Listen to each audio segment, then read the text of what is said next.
നമസ്കാരം. ചർച്ച് അപ്ഡേറ്റ്സിലേക്ക് സ്വാഗതം. പരിസ്ഥിതി സംരക്ഷണത്തിനായി പ്രവർത്തിക്കുന്ന ഗ്രീൻ അക്കോർഡ് സംഘടന ഇറ്റലിയിലെ ട്രെവിസോയിൽ സംഘടിപ്പിച്ച 17ാമത് അന്താരാഷ്ട്ര ഫോറത്തിന് പാപ്പ സന്ദേശം അയച്ചു. ലോകം നേരിടുന്ന വിവിധ പ്രതിസന്ധികളെ കൂട്ടായ പരിശ്രമത്തിലൂടെ നേരിടണമെന്നും വരും തലമുറയ്ക്കായി മെച്ചപ്പെട്ട ഭാവി ഉറപ്പാക്കണമെന്നും പാപ്പ ആഹ്വാനം ചെയ്തു. പരിസ്ഥിതി സംരക്ഷണം കേവലം സാങ്കേതികമായ കണക്കുകളിൽ മാത്രം ഒതുങ്ങേണ്ട ഒന്നല്ലെന്ന് പാപ്പ ഓർമ്മിപ്പിച്ചു. ശാസ്ത്രീയമായ വിവരങ്ങൾ അത്യാവശ്യമാണെങ്കിലും അവ മാത്രം മതിയാകില്ല.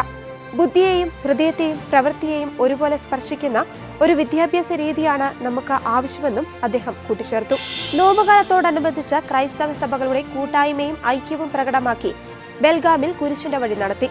മാർച്ച് 19 വൈഭവ് നഗറിലെ New India church of God പ്രാർത്ഥനാലയത്തിൽ വെച്ചാണ് ചടങ്ങുകൾ നടന്നത്. ബെൽഗാം രൂപതയുടെ നേതൃത്വത്തിൽ സംഘടിപ്പിച്ച ഈ പ്രാർത്ഥനാ ശുശ്രൂഷയിൽ വിവിധ ക്രൈസ്തവ സഭകളിലെ പാസ്റ്റർമാരും വിശ്വാസികളും പങ്കെടുത്തു. ക്രിസ്തുവിന്റെ പീഡാനുഭവങ്ങളെ അനുസ്മരിച്ചുകൊണ്ടുള്ള ഈ സംഗമം സഭകൾ തമ്മിലുള്ള സ്നേഹവും സഹകരണവും വർദ്ധിപ്പിക്കുക എന്ന ലക്ഷ്യത്തോടെയാണ് സംഘടിപ്പിച്ചത്.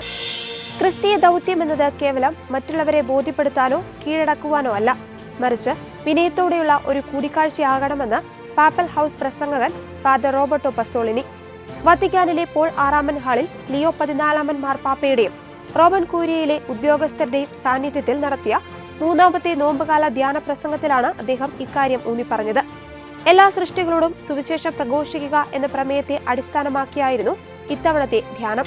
റോമിലെ 4 മേജർ ബസിലിക്കകളിലൊന്നും നഗരത്തിലെ ഏറ്റവും വലിയ മരിയൻ ദേവാലയവുമായ മേരി മേജർ ബസിലിക്കയുടെ പ്രോട്ടോകാനൻ പദവി ഏറ്റെടുത്ത സ്പെയിനിന്റെ രാജാവ് ഫെലിപ്പെ 6-ാമൻ ആർച്ച് പ്രീസ്റ്റ് കർദിനാൾ മസ്കറിസ്കാസിന്റെ സാന്നിധ്യത്തിൽ മാർച്ച് 20 വെള്ളിയാഴ്ച ഉച്ചയ്ക്ക് 12:30 ഇത് സംബന്ധിച്ച ഔദ്യോഗിക ചടങ്ങുകൾ നടന്നത്. ബസിലിക്കയിലെത്തിയ രാജകുടുംബം ഫ്രാൻസിസ് പാപ്പയുടെ കല്ലറയിലെത്തി ആദരവ് പ്രകടിപ്പിച്ചിരുന്നു. പുരാതന സവിശേഷത പ്രകാരം സ്പെയിനിന്റെ രാജാവായിരിക്കും ഇവിടുത്തെ പ്രോട്ടോകാനൻ. വനിതകളുടെ ശാക്തീകരണവും നേതൃത്വ പാഠവും ലക്ഷ്യമാക്കി ബെൽഗാം രൂപത സോഷ്യൽ സർവീസ് സൊസൈറ്റി അന്താരാഷ്ട്ര വനിതാ ദിനം വിപുലമായി ആഘോഷിച്ചു.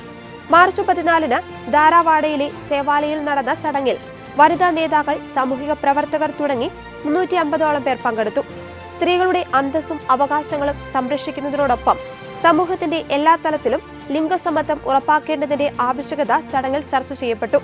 ദശകങ്ങളായി അയൽക്കൂട്ടങ്ങൾ, നൈപുണ്യ വികസന പരിപാടികൾ, നേതൃത്വ പരിശീലനങ്ങൾ എന്നിവയിലൂടെ സ്ത്രീകളെ സ്വയം പര്യാപ്തരാക്കുന്നതിൽ BDSSS വഹിക്കുന്ന പങ്കിനെ യോഗം പ്രശംസിച്ചു. ഇതോടെ ചർച്ച് അപ്ഡേറ്റ്സ് പൂർണ്ണമാകുന്നു. നന്ദി.